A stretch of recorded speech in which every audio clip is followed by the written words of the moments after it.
Obviously, we're missing James. He's going to be a few minutes late, so I'm going to just get things started for him. So let's see, Tori, unless you think I should wait. No, go for it. Okay. We'll call to order. And thanks everybody for being here. I'm going to read the message. This meeting is being held pursuant to and in compliance with Emergency Ordinance number 20A16, an emergency ordinance to ensure the continuity of government during the COVID-19 disaster. Our CAC committee members who are present at this meeting are Tom Thorpe, Sean Bridge, Craig Roller, Roger Schenkendatz, Robert Fenley, Karen Davenport, Glenn Michael, David Storm, and there comes Diane Greeter. Welcome, Diane. And then from the commissioners, we have Rick Randolph and Supervisor Donna Price. It says that there are opportunities for the public to access and participate in the electronic meeting are posted on the Albemarle County calendar. And tonight, our county staff present at this meeting are Tori Kanopoulos, Carolyn Schaefer, JT Newberry, Roger Johnson, and Greg Kampner. Did I miss anybody? All right. Looks like we have 2 attendees outside of our panelists. So thank you for coming. The next thing on the agenda is to adopt and approve the minutes from the last meeting, which was held on January 21st, 2021. Is there a motion to approve the minutes? Motion to approve. And a second? A second there from Karen. Is there any discussion or any changes anybody wanted to make? I think cannabis is spelled with all I's, not cannabis, B-U-S. I don't think Benjamin can help me spell that, but that's the only thing I've got. All right. I'm sure Craig will take care of that. Anything else? Oh, Karen, I can't hear you for some reason. Voice doesn't carry anywhere, even over the internet. Oh, that's okay. There you are. Yeah. I told James that just for those who attended the last meeting, my name is Karen, not Mary Davenport. Oh, yeah. Oh, yeah. And actually, my name is Mary Catherine with a K, but that's okay. So I'm sure, thank you, Craig, picked up on those 2 things we just said. Yeah. Anybody else? Okay. All in favor of approval with those spelling changes? Aye. All right. All opposed? Nobody, hopefully. All right. The next item on our agenda is the presentation of performance agreements. Tori, I'm going to hand it over to you. Yes, thank you. So I'm going to go ahead and share my screen. All right. So good evening, everyone. My name is Tori Kanopoulos. I'm going to start out with a short overview of rezonings and how phasing is sometimes incorporated into them, and then turn it over to JT Newberry, Roger Johnson, the Economic Development Office, and Greg Kampner in the County Attorney's Office to go more in depth into performance agreements and how those can relate to rezonings. So just to start off with a little overview of the rezoning process, and I'm going to mostly focus on applications in the development areas. So as a reminder, a rezoning is an application for a zoning map amendment, which changes the zoning district of the property. So the first step is submitting an application per the zoning ordinance requirements, which are listed on the application form. Then the applicant receives review comments from all reviewers, including planning, zoning, service authority, engineering, VDOT, and others. Then there's a community meeting, which is usually held with the CAC. The applicant can then choose to do resubmittals if they want, based on those review comments. And then there's a staff report that's completed before they go to a public hearing. I'm going to talk a little bit more about staff reports on the next slide. There's the Planning Commission public hearing, and the commission gives a recommendation for approval or denial. And then based on that, the applicant can decide if they want to do any additional changes or resubmittals.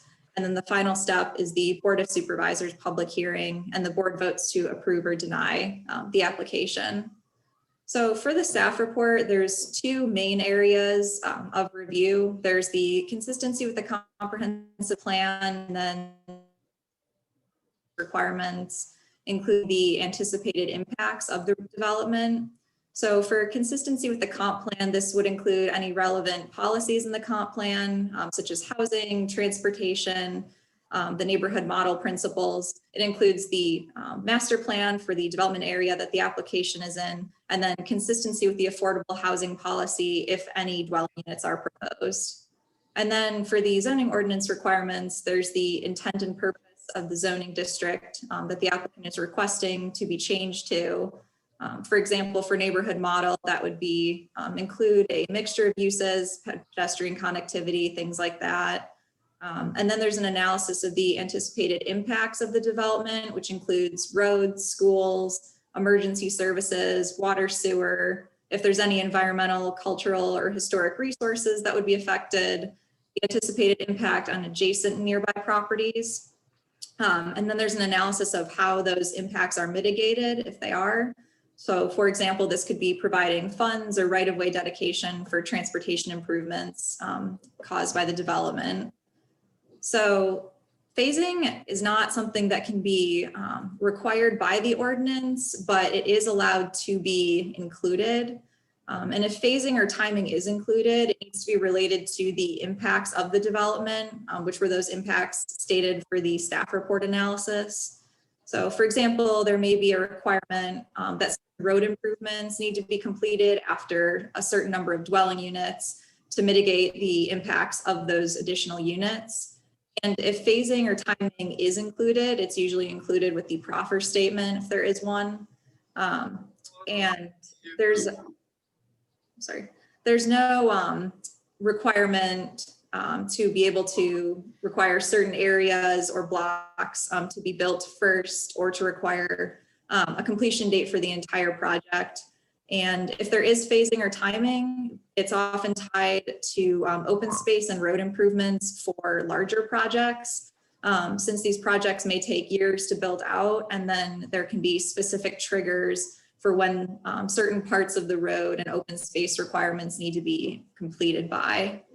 So I'm just going to go through a couple of examples that include phasing or timing requirements. So one is Old Trail. These are part of the proffers, and they limit the maximum amount of retail and commercial space in relation to the number of dwelling units.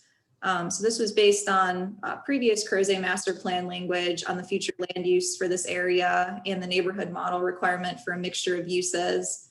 It doesn't require an order of which blocks are built first or which uses are built within those blocks. And it does allow any of the permitted retail and commercial uses to be built in those blocks up to the maximum square footage based on the number of units completed. So that first phase is up to 48,000 square feet of commercial retail for up to 500 dwelling units. So a couple other examples. North Point has proffers that relate to the timing for road improvements, which are phased out. And these list the specific triggers for when those road improvements have to be completed by, so tied to the development. Brook Hill has proffers related to the open space requirements, such as when the trail network needs to be completed. These are also part of the proffers for that development. Then just wanted to touch on some mixed use developments that have been building out over time, some of which have phasing and timing requirements. So Stonefield was originally approved as rezoning in 2003 and is still building out. It doesn't have any phasing requirements, and it's regulated by its code of development for the number of units per block and the commercial, retail, and office space as well. And then Old Trail was originally approved in 2005 and is of course still building out. There's that previously mentioned phasing requirement for having a balance of retail, commercial, and residential, but no final completion date. And then North Point was originally submitted as rezoning in the year 2000, approved in 2006, and construction has just started. So there are those road timing and phasing requirements, and then its application plan specifies the uses and where those uses and densities are allowed within the development. Then the last one is UVA Research Park, which was submitted in 2005, approved in 2010, and it has continued to build out over time, and it has open space and road phasing requirements that are in 3 main overall phases. And then its application plan specifies the types of uses that are allowed and the square footages. So I'm going to go ahead and stop sharing and turn it over to Roger, JT, and Greg to go more in depth to some of our economic development policies and performance agreements. So thank you. Well, thank you, Tori. I'll introduce myself and JT as he pulls up the slides. I'm Roger Johnson. I work in economic development. I've been with the county a little over 2 years now. I came here by way of North Carolina, which is all over the state. I'm a divorced father of 3, and I couldn't be happier to be here in the Charlottesville area. Having lived in different places around the Southeast, this place is phenomenal. I'm just glad to be here. JT can introduce himself in a minute when he speaks. One of the things that I'd like to articulate tonight is just a macro level look at public-private partnerships, sort of how they work, what we are trying to accomplish and why. And then I'll just build on something Tori said. I guess one of the questions that came out of the last CAC is, could the county require a sequential building in terms of what was built first, second, third, and so forth? And I think Greg's going to speak to that in some regard. And so I would say in this particular scenario, particularly from an economic development perspective, even if we could legally have required and negotiated for Kyle Redinger to build the office space first, we would not have asked him to do so. So there's 2 questions. Is it legal? And then secondly, would we want them to? And I would like you to think of this office space as a custom built home and not a cookie cutter home, meaning that we want to provide the flexibility for Kyle to build a place for a primary business, which is a business, I'll just say is a large business that provides career ladder jobs to meet the client's needs. A secondary reason is we wanted to share the risk with Kyle, and it's not financially practical for Kyle to build a $10 million speculative office first, risk not having a client, and then have the whole project fail. So from a strictly financial and fiscal standpoint, and from a practical standpoint of recruiting businesses or attracting businesses or creating an opportunity for an existing business to grow here, we wouldn't have asked Kyle to build the speculative office place first to begin with. So that being said, I'll go ahead and ask JT to go to the next slide. Sorry, Supervisor Price and Supervisor Emeritus Randolph, I know you've seen this 1,000 times, but many folks on the call may not have. The county adopted a strategic plan called Project Enable. And Project Enable has a bunch of goals, and I promise you we're not going through all those, but I do want to focus on one goal. Next slide, please, JT. Included in our goals is economic development agreed to lead the seeking of private investment to further a public good. Well, what exactly does that mean? JT, if you would. So we are trying to accomplish 3 objectives by public-private partnerships. We either want to enhance the natural resources that we have here, we want to capitalize on our assets and create unique public spaces, and then we want to attract private investment so we can grow the tax base and provide better services to you as citizens, given that we work for you. JT? So how does the actual P3 process work? Well, the first thing I want to mention is that the process actually starts through community input on public elements which are identified in our existing plans, meaning the comprehensive plan, the small area plans, master plans, and so forth are the source documents that our team reviews before contemplating whether even to consider a public-private partnership. So if a builder or developer comes to our door and says, we're about to do X, Y, or Z, we go consult these particular plans to see if there's a stated public goal. And if there is, we try to accomplish that through a public-private partnership. And I'll talk about the mechanics of how that works. But before we can even get into whether or not it's practical or not, we have what's known as a but-for provision included in our grant policy. It means that the county cannot participate in this public-private partnership unless there are different aspects of the project that wouldn't happen otherwise.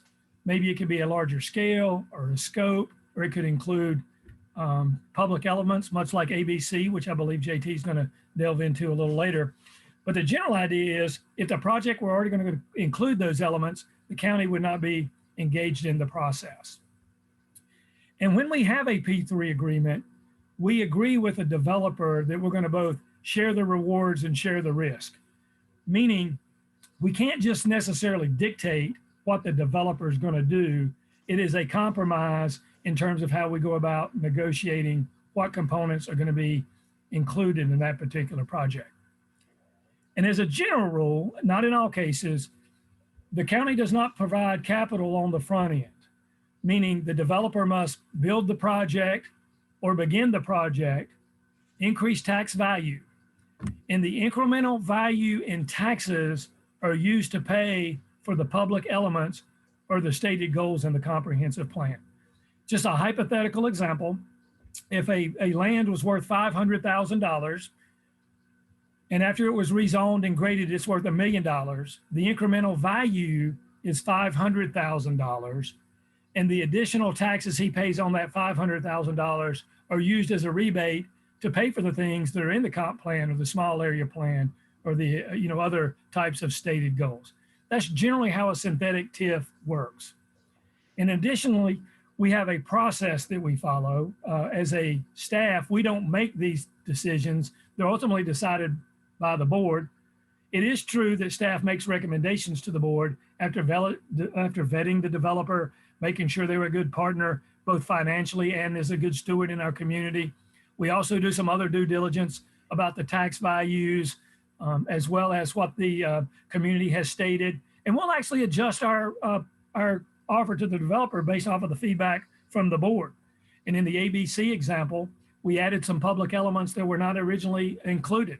And that will also include feedback from community development staff.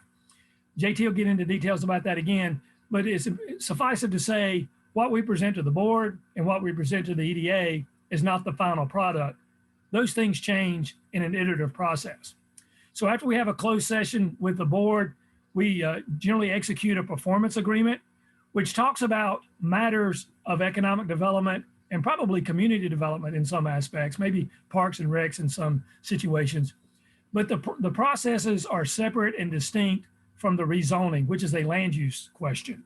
That land use question is still a matter for the CAC as well as the Planning Commission. And we also welcome comments for the Planning Commission as it relates to the actual public-private process itself. So JT, I think there's I don't know if there's another slide before we delve into ABC, but I will say, I know there's quite a lot of interest in about public-private partnerships in this group, and I'd very much like for this to be a dyadic and informal conversation. So don't wait on me to finish before asking questions. Very much entertain questions along the way. So as we went through Albemarle Business Campus, you're going to learn from JT sort of what happened, and then we'll be happy to discuss in detail some of the matters that you have questions about. So JT, I'll turn it over to you. Thanks, Roger. Good evening, everyone. I know I've met many of you over the years. I've been with the county over 10 years now, and previously was with community development before joining economic development. I'm really going to try to quickly get through the next set of slides and see if we can get to Greg's presentation or input, as well as questions from the group.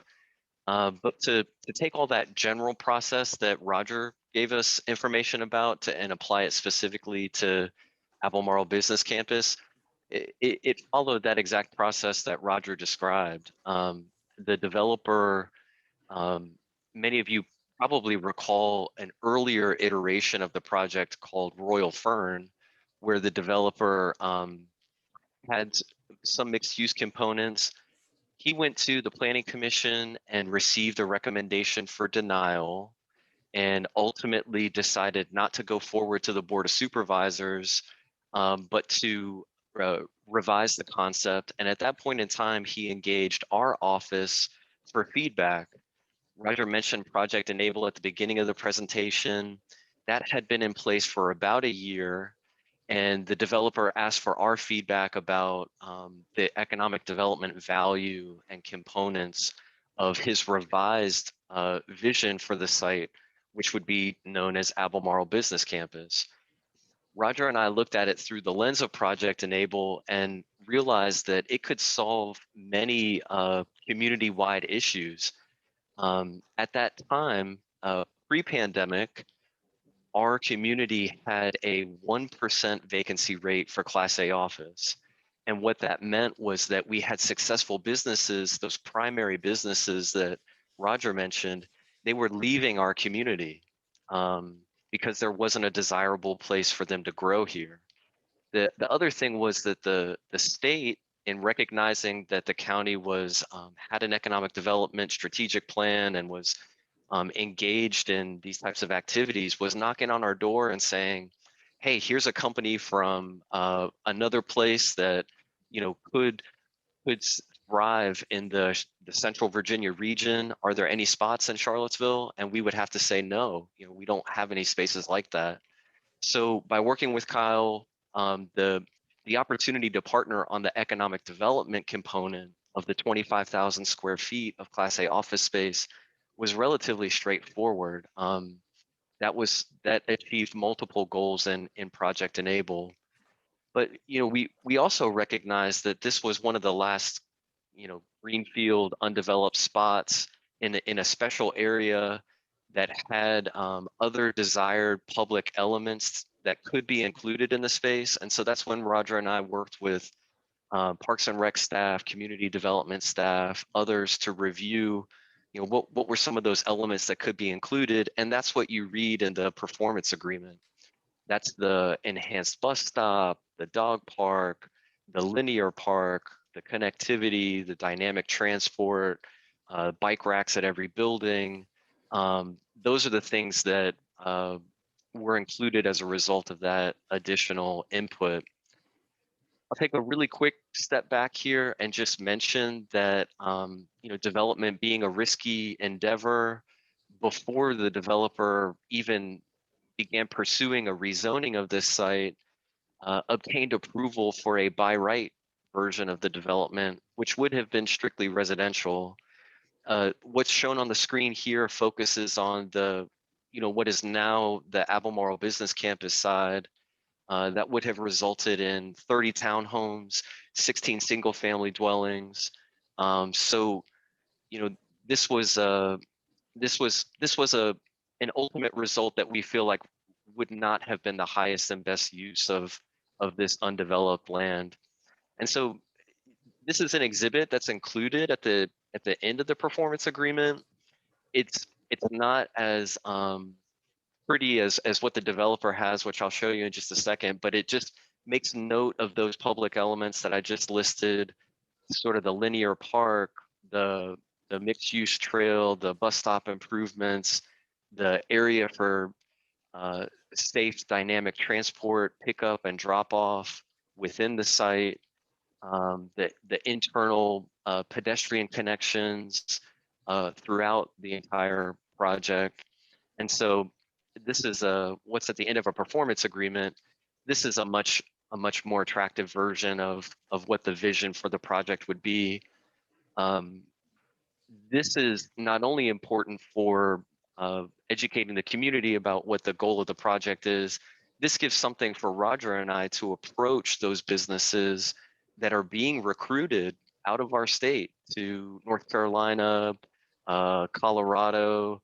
A lot of our biotech companies are attracted to Boston and New York and Austin, Texas.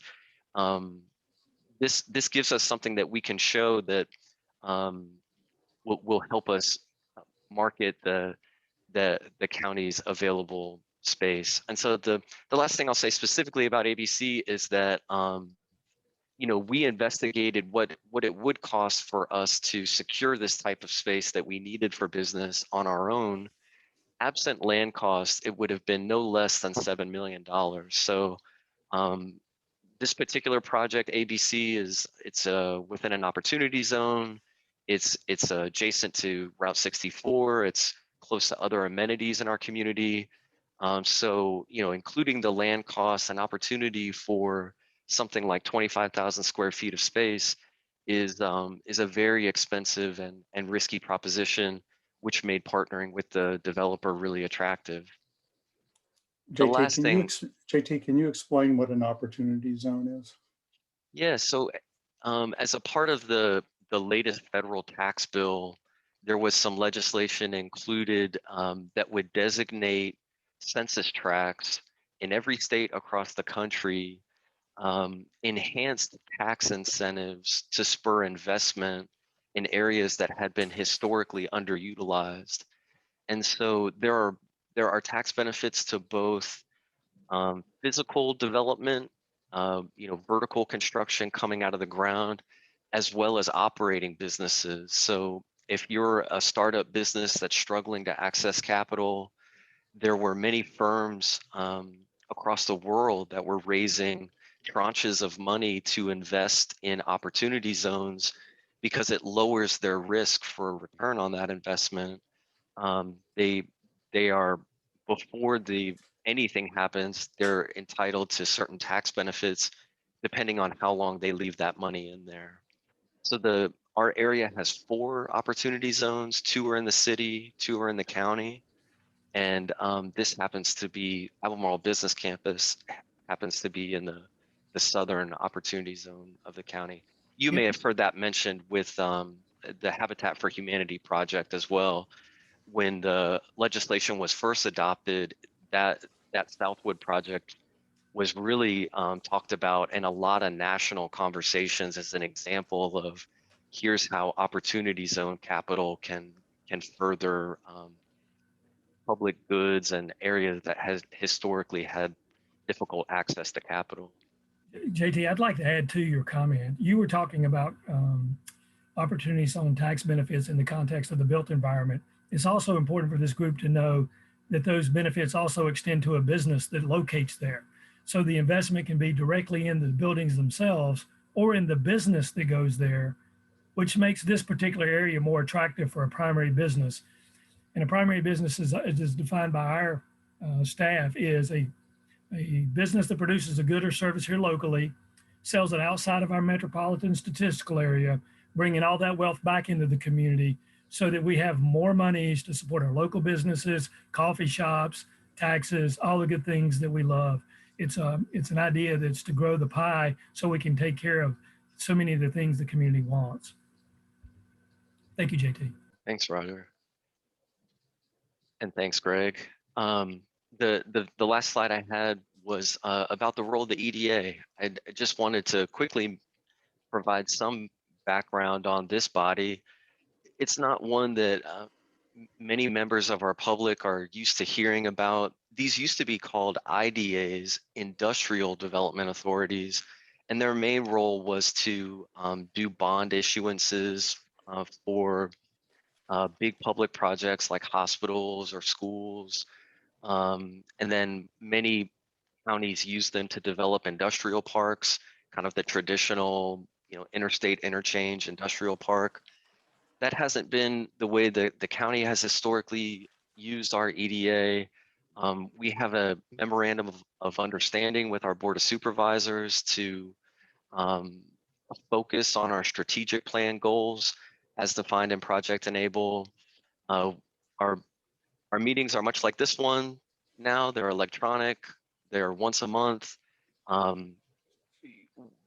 We had the Enable Albemarle URL up on a slide early in the presentation, just to encourage people, take a look at some of those founding documents that that are out there, or learn who your director is for your specific district, you can contact them as an entire body, Economic Development Authority at albemarle.org. And I think with that, I'll pause and invite questions, or Greg, if there's things that you want to add right now, please do. Hey, JT, do you mind if I step in here 1 second and mention one other thing? Could you back up a couple of slides to the by right development? I'd just like to accent this point. Yeah. Yeah, so it's implicit in what JT said, but the slides that you see before you is, if economic development didn't get engaged in the process, this is what would likely have been built in your community: 30 townhomes, 16 dwellings. If you'll fast forward to the next project, you know, we made these decisions in foresight, not hindsight, and I recognize we didn't get everything exactly right, but we tried to accomplish all the things that we read in the plans to the best of our ability. I would just ask that as you think about what we've accomplished as a county by engaging in this public-private partnership, you do so in foresight, meaning that the efforts that staff made, the board made, the EDA made, were all intended to serve you. And I get that some of the things may not have lived up to everyone's expectations, but in foresight, we were trying to accomplish a public good for you, the taxpayer citizens. We're very open to the feedback. We've watched the information that you shared, and we appreciate it. We read your letters. As Supervisor Price mentioned last time, she read it to the community and to the board. So we appreciate your engagement. Just ask that you understand we're very much trying to build the future and the vision that you've outlined in your planning efforts earlier. Thank you, JT. Yeah, absolutely. JT, why don't you Roger. leave? Yes, ma'am. Greg, I'm sorry to interrupt. Roger, last night we discussed an economic development impact of converting a commercial industrial property to a residential. And I thought you very eloquently addressed it's not simply a one-for-one spot. Losing 3.75 acres in this location does not automatically equate to being able to replace it with 3.75 acres somewhere else. And if you wouldn't mind just taking a couple of minutes and talking about the other factors and considerations that go into, you know, the impact of loss of commercial business property in highly desirable areas, I think that may also be of benefit to the CAC. Sure, and you know, this is directly applicable to this scenario that we're talking about here. JT mentioned this is in an opportunity zone. If this gets built with residential housing, we forever miss the opportunity to take advantage of the taxes, bring direct investment in here and jobs here. So Supervisor Price is referencing a comment I made last night about an affordable housing project that was going to happen in an area that's along 29. It's a highly desirable area. It has a lot of amenities, walkable public transportation. And while we're only losing 3.75 acres for that project, you know, it's not simply losing 3.75 acres of land set aside for job production, because once that area is built out, it is forever a lost opportunity. We can't just pick 3.75 acres somewhere else and expect to get the same result from that land in terms of attractiveness, in terms of job opportunities. Once it's built, it's forever built out. So when we lose highly coveted job producing land, I feel like it's important for our community to think about a long-term strategic plan to replace that with a similar type of product. It doesn't mean the similar size, but it means it has to have the similar types of components. I know this is a silly analogy, but it's not basic arithmetic. It's not 1 = 1. It's more algebra. There are so many more variables that determine the value of land that goes beyond size, that it is just one data point, and our community needs to consider it in the greater context of what we're trying to accomplish. And one of those goals is to create space for career ladder jobs, opportunities for all people in our community, and the ability to attract wealth from the outside. When we give up those opportunities, they're forever lost unless we adequately plan to replace that with some similar type of product in the future. I hope I've addressed your question, Supervisor Price. If I have not, please let me know. Thank you, Roger.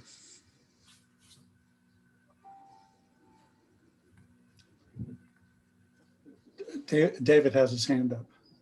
Yeah, go ahead, David. Thanks. I think Roger and JT, I just want to thank you. That and Tori at the back at the beginning. Those were some great presentations. And JT and I back in, goodness, was it last April, JT? We had a really long conversation about ABC and what I thought was what we could have gotten here. And I agree that we do need the things that we're talking about: career ladder jobs, wealth from outside, and we need to really do that within the context of the comprehensive plan and the southern and western plan as well. And I wrote this big long letter, and I know Roger, you saw it. Supervisor Price was kind enough to forward it over to the economic development staff.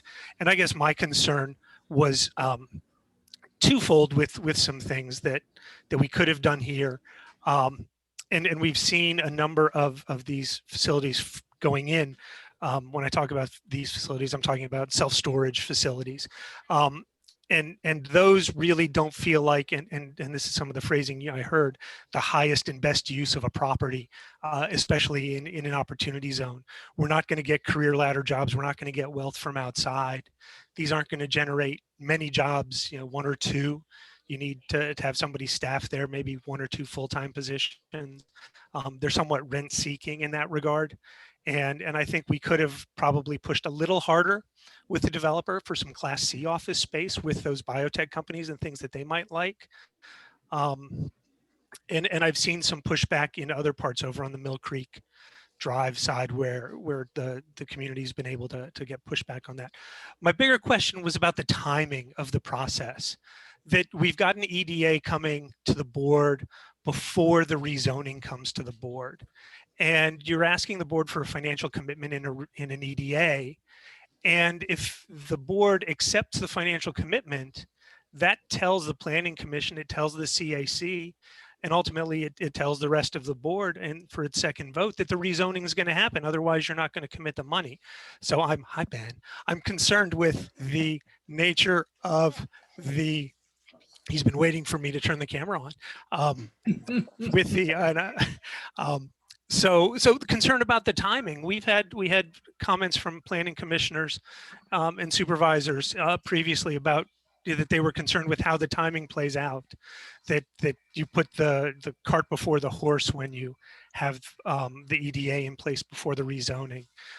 So I don't know how to rectify that other than to maybe have supervisors reaffirm for the Planning Commission that they want that independent voice that I've heard them ask about. So I'll let Roger, JT, maybe Attorney Campner get to that, as well as anyone from the Planning Commission or supervisors. I know I've gone on for a little bit. Well, I'll jump in, and Roger and JT, you can fill in. This, I believe, was the third project that we have had that had both a performance agreement and a rezoning that was close in time. And it is a delicate process because the county is in the strongest position before the rezoning is approved. The performance agreement has to be independent of the rezoning. It cannot be in exchange for getting the rezoning. So both of the documents, the performance agreement and the as we schedule the rezoning before the board, it is made clear that one is not in exchange for the other, and it's just the way it is. Having done only three, and all three projects being different, and this one was by far the smallest of the three. The one thing we recognize moving forward would be the value in getting the projects in front of the Planning Commission for a work session earlier in the process. But again, each project is different, and we would want to coordinate with both the Economic Development Office and the Department of Community Development about the best way to do that. Because, through the rezoning process, typically, we want the best project there's also just the practicality. In this case, the county had an investment of $100,000 in light of a $35 to $40 million investment by the developer. So how heavy of a hand do we play in that, recognizing that our investment with great benefits potentially, but how heavy should we play in that process? And it's negotiated, so we don't get absolutely everything we want. In this case, phasing was not identified. If we had, just by unfortunate circumstance, if we had required that the Class A office space be built first, and there was a time limit on it, and let's say they had to be under construction by December 31st, 2020, it may have been financially devastating to the developer based on what's unfolded, and maybe, I don't know how long it will take for the demand for office space to return. So there are always these intangibles that come into play as well. That and as we go through and I answer other questions, there are all these other factors that come into play. Why? And help explain just on the rezoning side, because I certainly have a lot more experience just on the land use side as opposed to the economic development side, why they're just reluctant to commit to completing certain projects by a particular date. That's assuming that, and that's, and I'll say here on the land use side, we cannot require them to complete a project by a particular date. And Tori gave the example of North Point. They filed their application in 2000. And, I think at the time, particularly as they got closer to the rezoning approval in 2006, we had the projected relocation of defense, which was going to create a housing need. That has not fully materialized. And we had the recession of 2008, 2009. We had Stonefield and Hollymead Town Center and Fifth Street Station that were all approved that took some of the demand, the retail demand. Now we have the retail contraction, and most recently we have the pandemic. So, just going back 15 years, we have some significant economic changes going on. Sure. No, thank you. I do appreciate that discussion of the phasing, but I guess where I was coming in was when we looked at the Southern and Western master plan, this wasn't an area originally designed for this level of development. And the master plan called for these extra amenities that we ended up paying for. And I guess where I'm coming from is that if we followed that master plan a little more closely, the stuff that ended up being in the EDA should have been proffered by itself. Because if you go and you look, it talks about that connectivity, it talks about the bus stops, and you saw those types of things added in over at Fifth Street Station, which does have the enhanced bus stops, which does have the bike racks and those types of things, and the land proffered for the trail hub ultimately. And so I guess my question was, how closely does EDA look at that comprehensive master plan? What feedback do they get from staff or the planning commission or individual planning commissioners who are more familiar with that document than necessarily the EDA is? Hey, can I address that one, Greg? Because I think there's a misunderstanding here about the role of the EDA, as well as I want to digress just a minute and talk about things we cannot control, David. And one of those are market conditions. And I think some of you on here are very much in the lending world. I'll just share with you that in developments like these, they're higher risk. They're not all financed by banks, if you will. They're by individual high net worth individuals.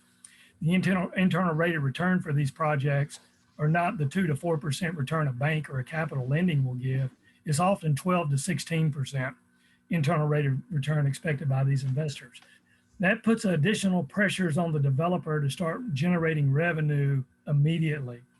Now, whether folks like the self-storage building being built first or not, I will say that our market conditions dictate that for the developer. It's one of the few investments that have a increased value going on it. It's also one of the few sure investments that guarantee a cash flow early on in the project, which helps finance future debt payments and other parts of the development. So when I talked about sharing the risk and the rewards, you know, I understand that it's probably not in the community's best interest to build the storage space first, but it certainly is in the developers as well as the investors' best interest to do it. And I can put forth and even purport, David, that it's in the best interest of the community long-term, so we don't end up with a blighted community and a half-built project. So there's, you know, other dynamic forces beyond just the control of what, you know, is in a performance agreement. There's market conditions as well. I will also mention that, you know, I would again put forward that if we didn't engage in this process, you would not be seeing the development that you see. You would be seeing a housing development that has some of the public elements included in it. You know, I can't prove a negative, David, so I could be mistaken in my assumption, but I do know that Kyle went through a similar process in Crozet, and when he got to a point of impasse, he stopped and he built by right. And he told us at one point during the negotiations, he could always build by right. He was trying to do something that the community wanted and would be grateful for, as well as, you know, obviously get a return on investment. So some of those things all play into the overall proffers. I mean, perhaps we could have built a housing development there that had all the proffers, and that would have been fine by the community. We decided, you know, we heard what people had said earlier in those planning exercises. I granted that some of those are stale and a little old and they're being refreshed. I understand that. Because of that, we consulted with community development and others and tried as hard as we could to build what the community want. You know, I'm just suggesting that maybe, you know, you can look at it as if we didn't get everything we could have, or you could also view, hey, we got a lot better project here than we would have, but for the county's participation. So it just depends on how you want to view it and what lens you choose to look at it through. We hear the feedback. We'll try to do better next time, David. I'm not promising that we will. I hear what you're saying. I want you to understand I'm not trying to be defensive, but again, I would say foresight is the way we'd like for you to look at it. Well, I do appreciate that. And I don't want this to come off to sound like I'm not in favor of the project. I think it had the potential. I think it's a good project. It had the potential to be a great project. And in that location, which was so valuable right across from the county office building, we could have maybe pushed a little.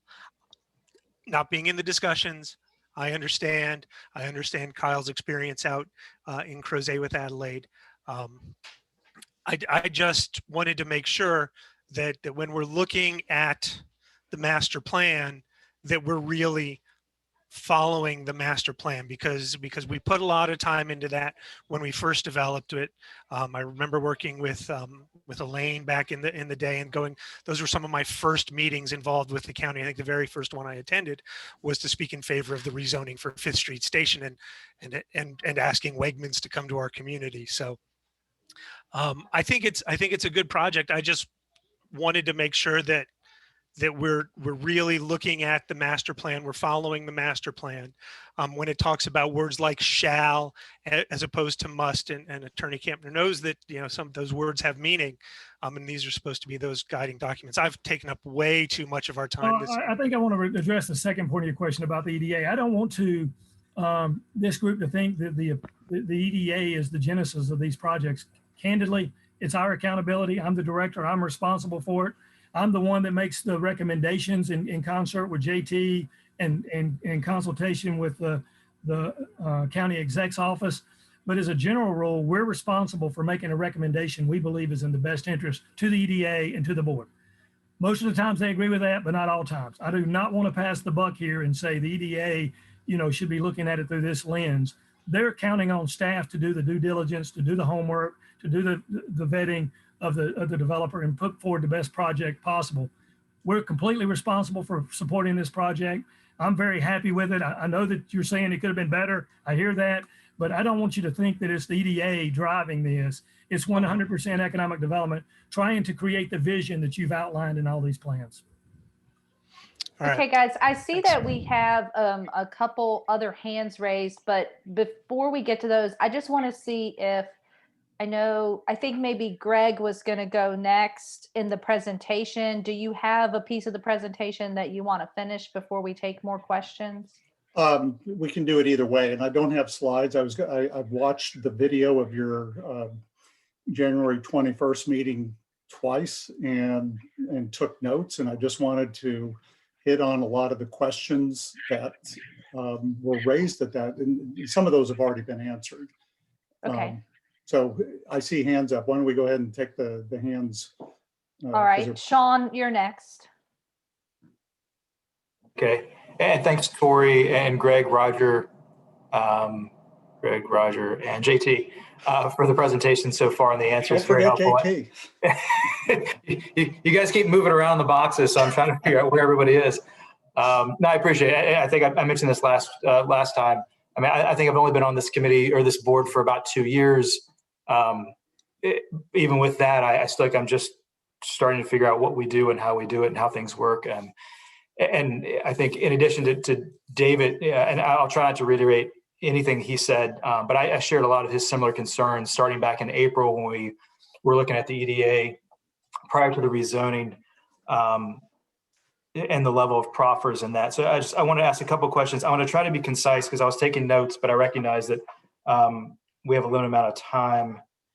So let me see where to start. I guess the first thing is, so last month, the conversation was about how, or one of the pieces of the conversation was how the county can't enforce any sort of phasing or sequential building. But then I hear Tori tell us that we can absolutely do that. We just have to do it on the front end. We have to approve the building permits in a sequential way that says you can't build X until Y is completed. So I wonder, well, so, and then that's part one. Jumping back, I hear JT tell me we've got a 1% vacancy rate for Class A office space, and how premium that is and how prime that is and what a great location this spot is. And for y'all's benefit, I live 1 mile from this location. I run, bike, and drive by it daily. I am fully in support of this spot being developed. And not just in a residential means. I think having a mixed use development there is fantastic. My concern is it is one of the few prime locations left in the county. It's identified by the master plan as being a location that would require, and I won't get the wording right, but basically the level of proffers need to be above and beyond what a standard development and rezoning would be. So I'm wondering why, with all of what we see, why in the world we'd allow for self-storage? Number one, self-storage to be included in this at all. And number two, why we'd allow for self-storage to be the very first thing built. Now, Roger answered that, which is from an IRR standpoint. And Roger, I'm one of the finance people on here. So that's going to open up a whole other bucket of questions, which is if this project is so theoretically risky that this developer's having to pay 14, 15, 16, 18% mezz level financing, why in the world from an approval process aren't we demanding some sort of buy-in from a lender at market rates versus mezz rates? If this project's so risky and we're worried about it blowing up and we need to give $100,000 EDA to build a $40 million development, something doesn't foot there. I'm being told how great the location is, how prime the development is, how everyone needs a Class A, but on the other side, it's super risky. He's paying 16%. We need to build self-storage so that we can start getting a return before we build the other parts of this. It just, that doesn't, I'm a lender. I lend on construction projects. There is more that can be done. And Greg can tell me legally what we can and can't do. But from a structural sense, there is a lot more that can be done, because what I'm hearing is two different things that don't make sense. And I know that I've already gotten off from asking questions, just kind of rambling. So I'll try to get back to one thing at a time. So yeah, I'd probably go with, let's see. What's the first good question? Well, actually, let's go with phasing. Why didn't we enforce some sort of phasing for this project? Does anybody know? If the answer is we don't know, that's fine. I'll move on to the next question. I can start, Greg, is that okay? Yeah, it's fine. Okay. So for the phasing and the timing, it does need to be related either to something in the comprehensive plan or a master plan, or related to the impacts of the development. So that's why for most of the examples, it is related to the timing of road improvements, since that's a direct identifiable impact of the development. And then I don't have as much history with Old Trail. I'd have to do a little more digging, but my understanding is that it was related to some specific language about the employment center, employment district that was located there, and having a balance of making sure commercial and retail and housing was well balanced. But it didn't require which specific uses had to be built and when those had to be built. It was just a very general phasing of commercial and retail versus residential. I don't think that the ordinance would allow us to specify which uses that the developer is allowed to use within their code of development that they'd have to build. Greg, is that correct? Yeah, Old Trail was one of the first mixed use. I don't care about Old Trail. Is that correct for this project? Can the county not dictate which aspect of the commercial project gets built first? From a land use standpoint, unless there is an impact that's identified, and Tori, the road impacts are a great example. You can't do X until intersection Y is signalized or something like that. But and it wasn't identified from the land use side as an impact for this particular project. And so for my edification, by not being identified, does that mean that we weren't able to do it, or that somebody didn't raise their hand and say, hey, we would like this piece of the project to be built before self-storage?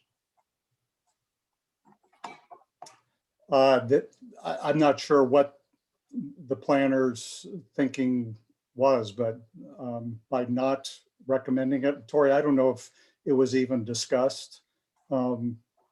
In the scheme of things, this is not that big it's not a very big project. Yeah, and I was not the plan reviewer for this project, so I'm not sure about the specifics, but I'm not aware of any projects where we've gotten to the level of detail of specifying.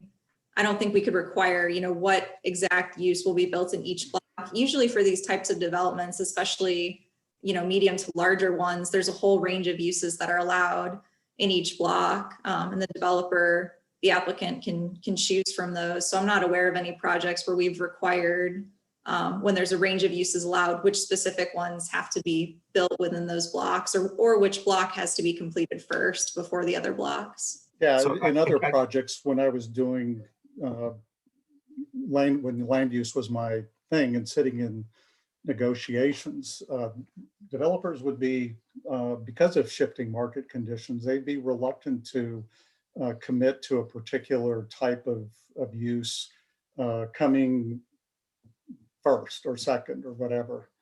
Yeah, but I understand that, but as the county that's approving this, it's not the developer's choice. We get to decide, because what we don't want a Dewberry, we don't want a landmark. We don't want the self-storage built and then market conditions switch in a pandemic and suddenly everyone's cutting their office space by 50%, and that we're going to have self-storage built and 5 years later we might get a little bit of commercial Class A office space built. Well, we are constrained by state law as to what we can do. That goes back to my first question. I keep hearing we haven't done it, we didn't do it, we're not sure. Are we unable to dictate which aspect of the commercial project gets built first, or did we not do it? Did we not enforce it? Did we not say you need to build this one first? Sean, I want to just say that I think from my perspective, they've addressed this several times tonight. It's not a marketable thing to do. So, could that have been part of the negotiation? The way I understand it, maybe, but it wouldn't have gone very far because it's not something that's normally done. It's just not how. MK, I hear what you're saying, but I would disagree. as much as we want to say the developer wanted to do something nice for the community, the developer could have built by right. We would have had 46 lovely townhouse units on that corner.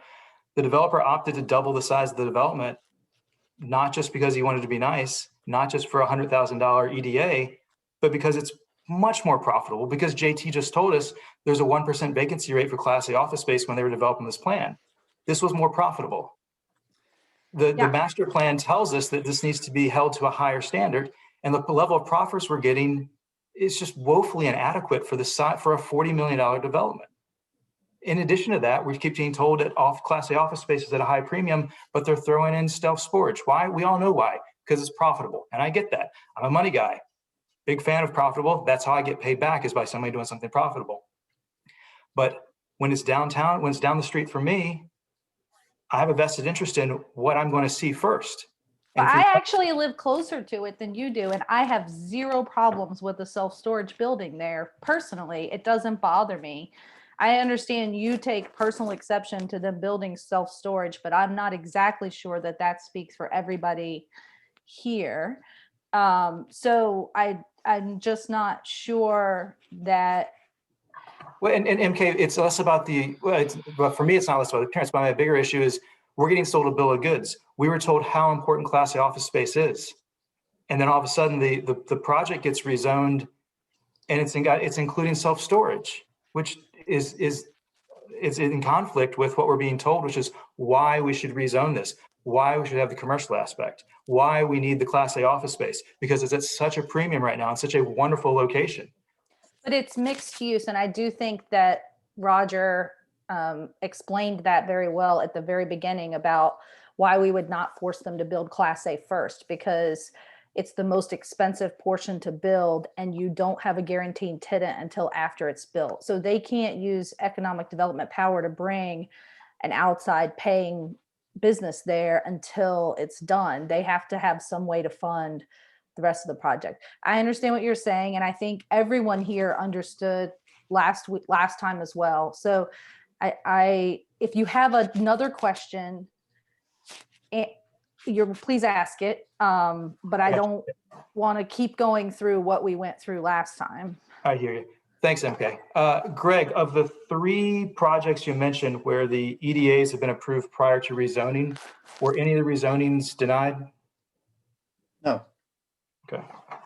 But the board reserved the right to deny. Of course. Roger, you'd mentioned that as part of the private-public partnership, the incentives there were to create additional components of the project that wouldn't have otherwise been included. What were those aspects? Well, again, I can't prove a negative, Sean. And just for the record, I'll be happy to go grab a cup of coffee and we can talk about some other things that don't take everyone's time up tonight, but I'll be glad to address some of those issues later. No problem there. If JT, I don't know if you have the slides available to talk about the elements that were added that were not a part of the original scope of the project that was proposed, but I'm gonna try to do this off memory, Sean. There was no place for dynamic pickup. There's going to be in the middle of the project, there's going to be sort of a speed bump, if you will, that's going to allow for dynamic drop off by either autonomous vehicles or Ubers or Lyfts, or maybe even dynamic bus. Roger, I'm sorry, let me interrupt. Are we, when we're comparing this, when we're comparing what we're getting to what we wouldn't otherwise be getting, are we comparing it to the by right development or to what a rezoning could include without the EDA? We're not comparing it to either of those, Sean. That's a great question. What we're comparing this to is what the developer walked to when he came into our offices and said, do you have an interest? He presented a plan to us that didn't include certain elements as part of his proposed project, which was going to go to the Planning Commission. Our initial response was, we're not interested. There's no economic development or community development components associated with this. And he said, well, how can we make that happen? And that's when the negotiations began. It was neither of the options that you laid out before us. His original plan didn't have a lot of the components that we're now talking about. Whether or not that would have gone through the proper process and been included, I can't necessarily speak to that. I just know what was originally to be proposed. And it didn't include from an economic development perspective, and most importantly from what we're trying to accomplish, it certainly did not include taking a building through a design process, Sean, which the cost of that's about 10 to 15%, since you're into financing, you know that. And of a $10 million project, that's $100,000 to $150,000. He can't do that individually, so he's got to take the whole project through the pre-development work. In order for him to do that, he had to outlay about $450,000. Actually, it was more than that. He showed us the invoices eventually. I believe it was closer to 470. JT, please correct me if I misspeak. I don't want to give misinformation. But ultimately, you know, we as a partner wanted to share the risk associated with pre-development. Our goal for that $100,000 weren't just directly related to the public elements. It was related to the design work to take a office through the process, right? So because of that, he's going to take a conceptual design all the way up to where there's no actual construction, vertical construction, and get it ready for a business to build there.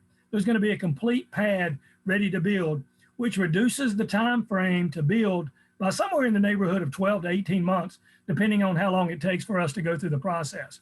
So the public good that we received was primarily related to economic development benefits. Some of the other public elements you're talking about were icing on the cake, if you will. All right. My last comment will be, if we're doing business with someone that can't come up with 1% of the cost of the development up front to do some of the initial planning without an EDA, then I'm not sure that the county's focused on the right level of developers, or the developers are holding out on us, because the folks that I work with can certainly put a lot more into a project on the upfront side. But I understand that I don't lend. Well, that's not true. I lend in this market as well, but we have different customers. So I appreciate everyone's time. I know I've belabored this point now 2 meetings in a row. So I appreciate everyone entertaining me here for my questions and my concerns. Thank you, Sean. I appreciate it. And Liz, did you want to say something? Yeah, I have a question, actually. I'm actually enjoying this conversation quite a bit. David asked a question earlier if Roger and JT look at the comprehensive plan when the developer comes into your office and says, are you interested in this? And you look at that and you look at Enable and say, okay, well, what does Enable say that we need in this particular spot? But do you look at the comprehensive plan also for the master plan, excuse me, Yeah, in that area? Supervisor Palmer, we certainly do. And in the earlier part of the presentation, we outlaid that all the details that we looked at prior to engaging in ABC. And I can't remember the area. Is it Southwest? JT, what's the name of that? Southern and Western neighborhoods. I know, and we recognize that's quite a few years old, but that was the other plan that we referenced in addition to, you know, the comp plan. And then we also met with community development staff, parks and rec staff, and transportation planning staff to make sure those elements were considered as part of this project as well.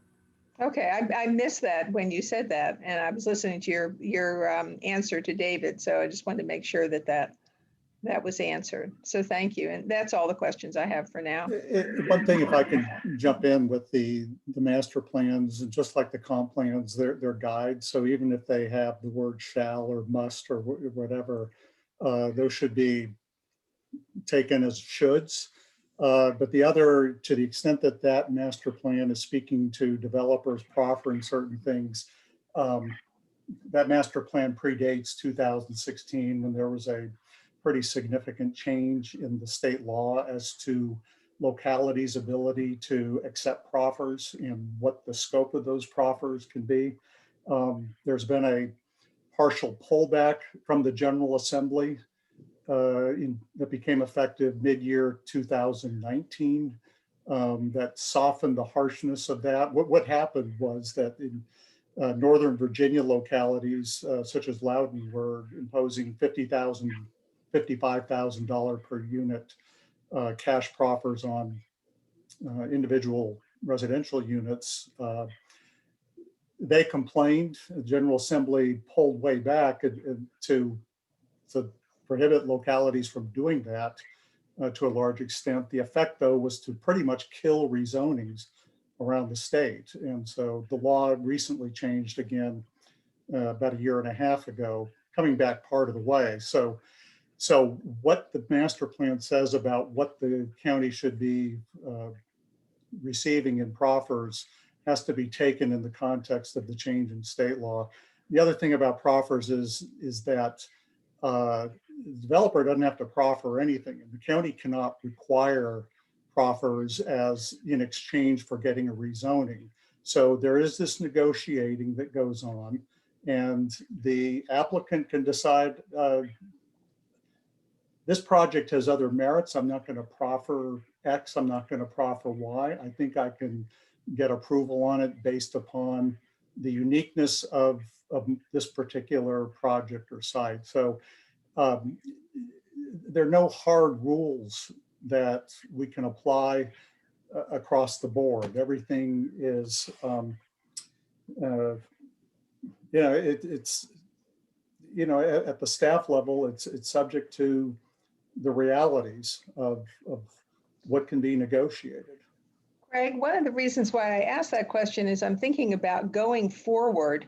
When we do these in the future, how can we do them better? And probably with the communication to a CAC, we can say, well, this is what the master plan says, and maybe an explanation about what, how that compares to what we got. And so anyway, that's why that is one of the reasons why I asked the question. Thank you. And the one thing with comprehensive plans and master plans is because they're policy, and I'm not saying that any of the relevant provisions here were, but they contain what could arguably be described as aspirational language in some places. I'm not saying that what the master plan was speaking to here was aspirational, but just generally. So master plans and comp plans need to be followed to the extent that they can be. But sometimes they can create some problems. Thank you, Greg. I just want to say one quick thing, and then I think David has something to say, and then we'll wrap this up because we need to move on. But I just wanted to say that my limited knowledge of economic development leads me to a place where I understand the need to maybe have that part of the negotiation with a potential developer prior to the rezoning, just because you're trying to incentivize them, I would expect, to go in one direction or another, which they may not be willing to do without having that support. And those applications are not free of time or money themselves, and so they are really making an investment on the front end, which is probably why they come to you before they put that, that time and effort into the actual rezoning. So to me, it does actually make logical sense that would happen before the board approval of the rezoning. And I also want to just say thank you to everybody's hard work on that end. That I think, like I said, my limited knowledge of economic developments, I know a little bit more for some reason about Louisa. I know they're really good at that kind of thing out in their neck of the woods. But, it is something that's important to the financial viability of our county overall. And so I appreciate those efforts. Hey, Mary, thank you for those words. I will also mention, as staff members, we appreciate the community engagement that's happening here through the CACs. We recognize your giving of your own time. Very grateful for that. Even if we have diversity of thought, we're glad that you're participating in the process of making us a better community. So thank you all for that.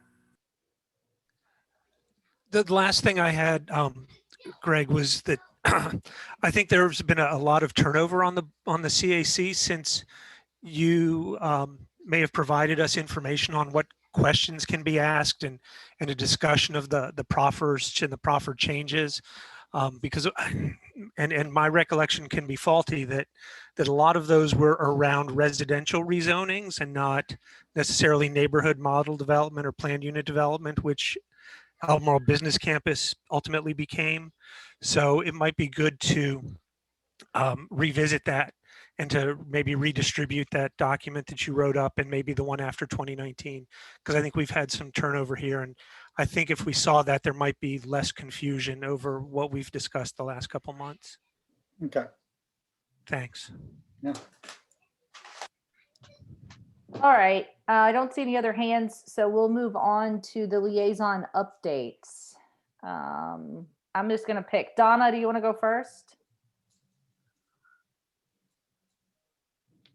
Yes, thank you. I'm gonna pass it to Liz first because, and I took the liberty shortly before the meeting to share an email with y'all that Liz had sent to another group, because Liz has worked really hard and I deserves the lion's share credit, at least from the Board of Supervisors. I don't want to take away any credit that's due to county staff and others as well about a convenience center that looks to be moving forward. As y'all know, there had been a proposal up on Mill Creek a few years ago. So Liz, if you don't mind me, passing that to you, because I think you deserve the credit and opportunity to share it. And I'll be happy to talk about our meeting last night in other respects, but you're welcome to cover that as well. Sure, I can do that. I don't know how important that is for this group, except for the fact that it's not happening at Mill Creek, which in 2014, I think the previous Scottsville supervisor had rotten vegetables thrown at her at a meeting. As I remember, it was really nasty. But yes, we now that we've completed the new transfer station at Ivy and the convenience center there, we have a piece of property down in Keene, right on Esmont Road, just off of 20. That's a 7-acre piece of property that the county bought in 1990 for a transfer station. And what we propose to do is to have a convenience center for people to drop off trash and recycling there in the southern part of the county. It's going to be run by the Ravenna Solid Waste Authority and staffed and fully screened. And it has to go to the Planning Commission first, because it has to be found in general accord with the comprehensive plan. There'll be a public hearing there, and we'll be reaching out to the community down there to get input, and hopefully that'll go forward.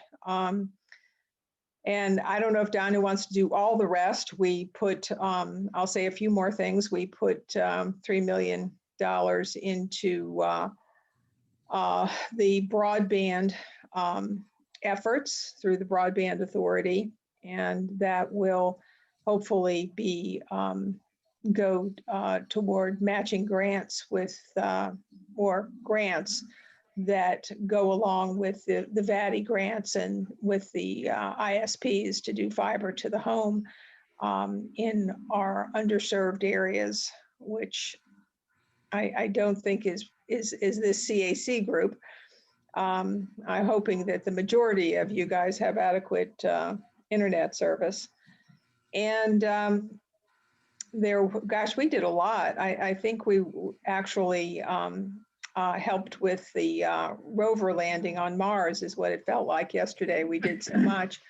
So Donna, do you want to go over the Piedmont Housing Alliance project and all that? Yeah, I will go over that. And I will. Thank you, Liz, for doing that. And I didn't mean to throw that out there, but I really do think you deserve the lion's share of the credit for this convenience center if we are able to get it all the way through. And at least for those on the south side of town, it does provide another option for recycling if you don't happen to have that, picked up at your house or something.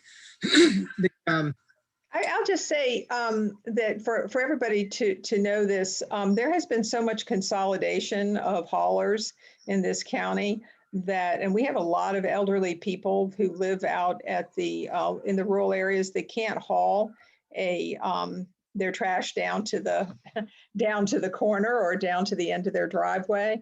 It's really a problem for a lot of people. And a lot of people think that it adds to the backyard burning. And of course, a lot of people are burning trash, plastic and all sorts of dreadful things in their backyards. And we have a lot of illegal dumping, and we don't know if this is going to help that problem, but we sure as hell hope it does, because the Ivy MUC can be a very long haul for a majority of people in the county. After we put this one in, we should be moving forward to be putting one on the north end of town on 29 North. So, okay, that's that. Thanks. Yeah, back to the Piedmont Housing, and some other groups came together, and the Red Carpet Inn up there on 29 North, Premier Circle, about a half-mile south of Fashion Square Mall, but on the west side of 29 North. We approved a development that's going to primarily build, I think it ended up being what, 80 or more affordable housing. 140, 80 in the first phase, 60 in the second. So affordable housing units as well as some commercial property. And that's where I'd asked Roger and JT really provided some insight last night at our board meeting. But I'd asked Roger, and he did cover tonight, the complexity, as he says, it's not a arithmetic, it's a geometric or progression or calculation that you have to take into account when you lose economic development property for residential. This is really going to make a dent into our affordable housing. As you may have followed, in the last 15 years approximately, we have only actually come up with 45 affordable housing units that have been developed in the county in 15 years. I mean, 3 a year on average. And we're looking at getting 140 within the next 4 years. So these are rental though, Donna. Yeah, these are rental. Yeah, that's you're true. talking about those 15 were purchase. That's true. And we've That's done true. And quite this a is, bit of rental. So I'm sorry to interrupt, but I just wanted to. Yeah, but what this is going to do is it's basically transitional housing. It's getting people, off the streets, out of the shelters, into housing that gives them some stability, and they can then, build up their economic capacity and move on to even better housing after that. But we've got things like Posham and other groups that do the shelters, but with the pandemic and everything else, it just hasn't been sufficient. One of the biggest outflows from this, however, is Premier Circle is a private road. It doesn't meet VDOT standards. And Liz has been one of the voices who has frequently spoken about, the problems when we permit in part of development these private roads that don't meet VDOT standards. And then later on down the road, we end up facing the problems with, can the property owners, are they going to be able to afford to maintain it? It's too expensive to later have it reconfigured to meet VDOT standards because of the depth of the pavement structure that has to be in, the curvatures of the road and things like that. So it's something that I was not as attuned to earlier on, but I can assure you that I'm going to start paying a whole lot more close attention to any development proposals that come through with roadways that do not meet the VDOT standards, because we really need to make sure that we're taking the long-term approach, not just what's going to go through immediately. And Liz, thanks. It was important to clarify the difference between the rental versus the purchase housing. Another thing we had last night was we had a homestay exception. And I think I mentioned last time, or maybe Liz did, that for what we call the 125 exceptions. If the only exception on a special use permit for a homestay is that there's less than 125-foot distance to adjacent property lines, then county staff has the discretion to be able to put those on the consent agenda, although any supervisor can pull them off at any time. We had a proposal that came before the board last night in the development area where they wanted to expand from 2 bedrooms to 4 bedrooms in a residential area. And this is outside of what is generally considered to be the norm for those sort of locations. And the board denied the request 5-1. I was actually open to consideration of limited ability to expand to 4 bedrooms. I brought up for discussion possibly 1 weekend a month. County staff had come up with 7 days, which is comparable to the whole house rentals in the rural area. But I think there are differences. Ultimately, even I was not persuaded that expanding from 2 to 4 bedrooms would be sufficient. And I voted with the 5 to deny the application because it's inconsistent with the general policies, and in the residential areas, it really could potentially have a negative impact on the entire neighborhood community. But anyway, that's one that I think is important for y'all to know. The board is standing at this point, at least, consistent on the no more than 2 bedroom rentals in the development areas. We took action, which is really more of a process for some amendments to our zoning text. I don't really think we need to go into great detail on that. The county is looking at, I think, we will be having a public hearing coming up, I believe, on increasing community development fees. Right now, the county is looking to propose a 10% roughly across the board increase, because the overall expenses related to community development services have risen by about 10% over the last, and it varies on when certain of the fees have been modified, but we'll just approximate the last 8 to 10 years. But I've continued to communicate with community development and said that while I may not necessarily oppose this as a short-term measure, that I think the county staff needs to put more work into actually rationally relating the specific fees that are going to be charged to the amount of work that is required by the community development to perform that task. Still more work to come on that.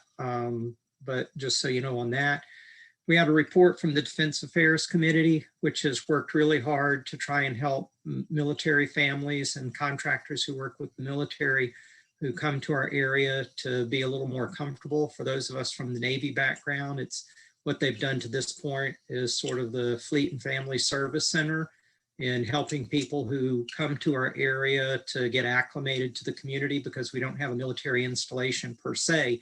Then I think the next area of work that they're going to focus on is how we keep the jobs that are here and work to get more defense-related jobs here.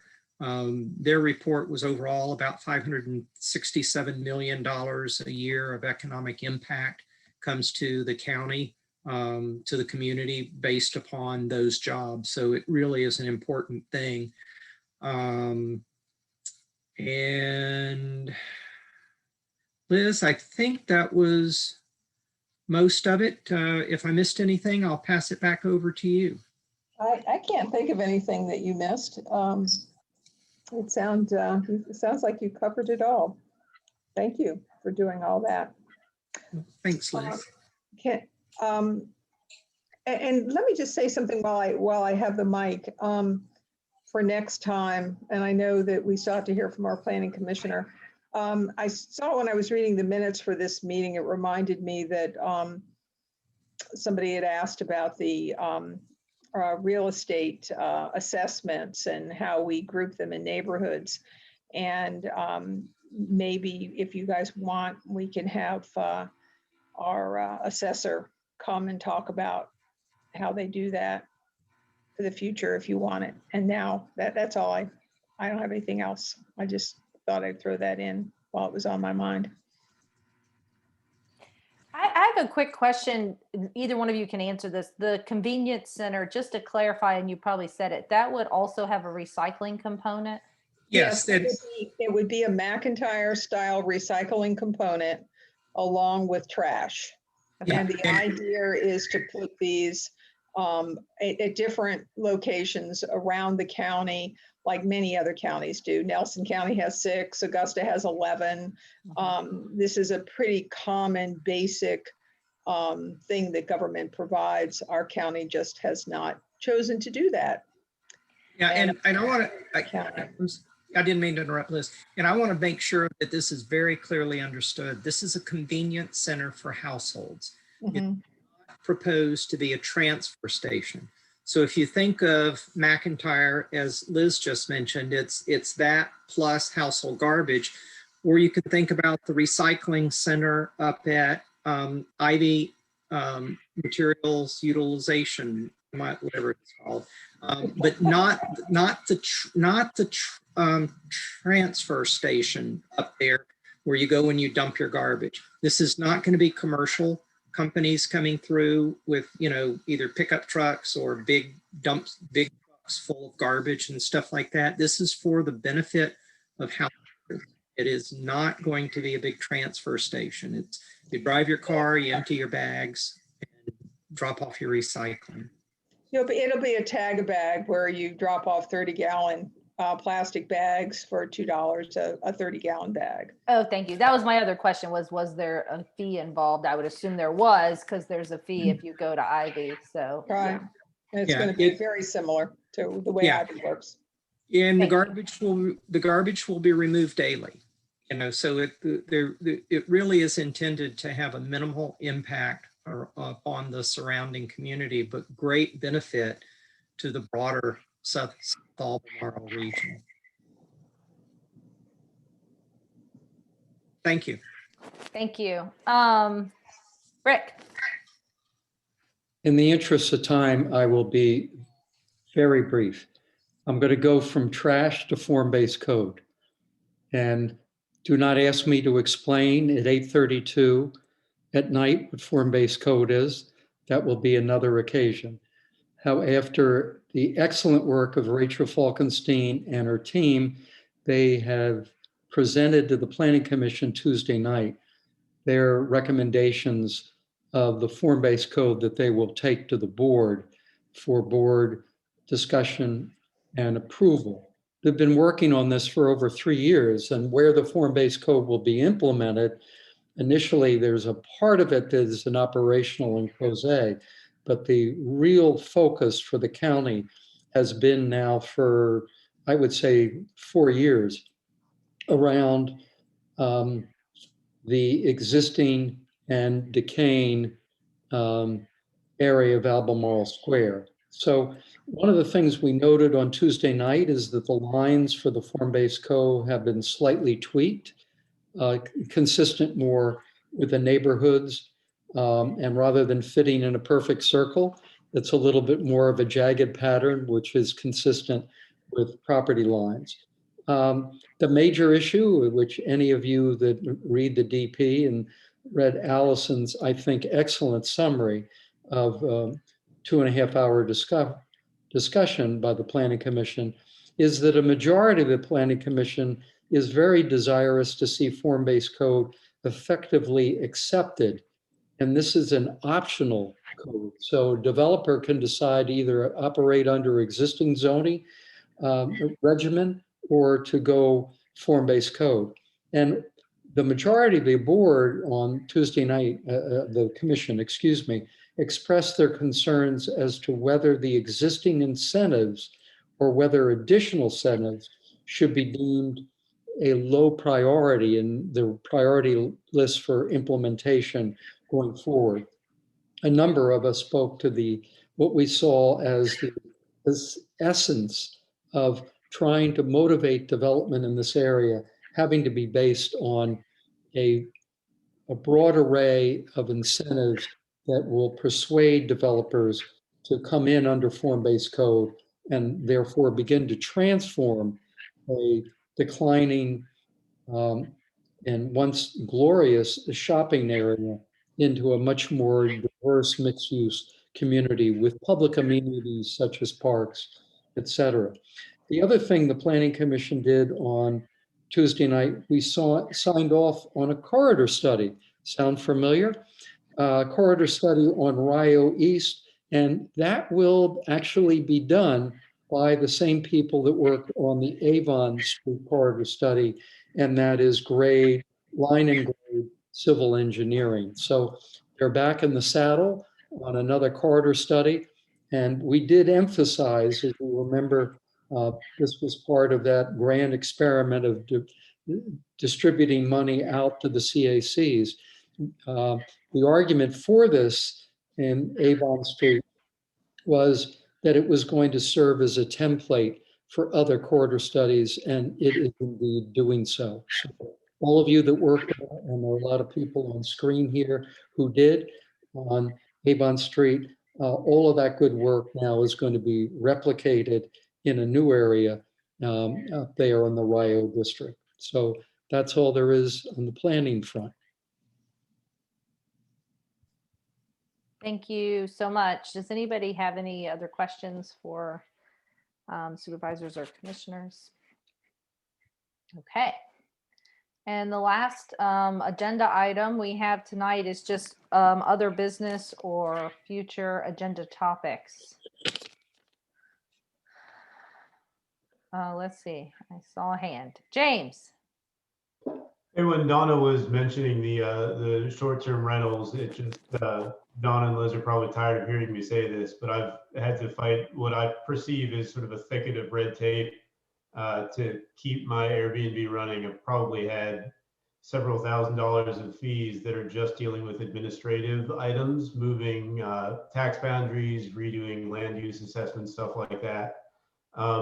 So I wanted to put a plug in for the viability, particularly in the rural area of the short-term rental community, and would love to sort of hear the commissioner's thoughts around that. And I recognize that in many cases we're handcuffed by what the state requires, particularly around fire code and health code restrictions.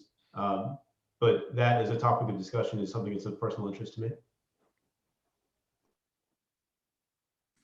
I would say, why don't we look to see if we can get someone specifically from county staff to come and do a presentation on that.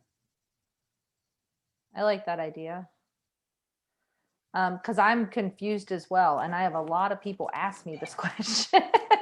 What's allowed, what's not, where and how. So I would be. Okay. Yeah. All right, thank you. And Tori, would you coordinate that, or is that something I do? No, yeah, I can coordinate that. That would be someone from zoning staff. So I'll look and see if they might be available for one of the upcoming CAC meetings. I'll also say that the county staff has been absolutely fantastic at hand walking me through, kicking and screaming all the regulations. So no complaints with the level of performance delivered by the staff. But some of the regulations, again, from my perspective, don't make a whole lot of sense for what we're actually trying to execute. Well, Thanks, James. And I was just going to say what would be good when we have that walkthrough with county staff, James, is for you to point out the things that you think are superfluous and why, and that'll give two supervisors that feedback. Sure. The most obvious example that I can think of off the top of my head is I currently have posted on the back of a bedroom door an arrow pointed to the exit of the house. So I can be like a hotel that has that map to the fire escape. It's just an arrow that says, there's the door. If there's a fire, go out that door. But there's... I wasn't meaning right now. There's probably 15 items that are like that, they make sense in a vacuum, but don't make a whole lot of sense when applied to specific scenarios. Okay. Anybody else have anything they want to add? I just want to say, Rick, I did see the presentation through a different organization that I'm in for the form-based code at Route 29. Is very interesting. So I appreciate you giving us a small update on that. I even read Neil Williamson's blog post on that today. He had some feedback for you guys. So probably you've seen it or somebody's seen it already, but I'm shocked. Neil Williamson, feedback for us? Feedback?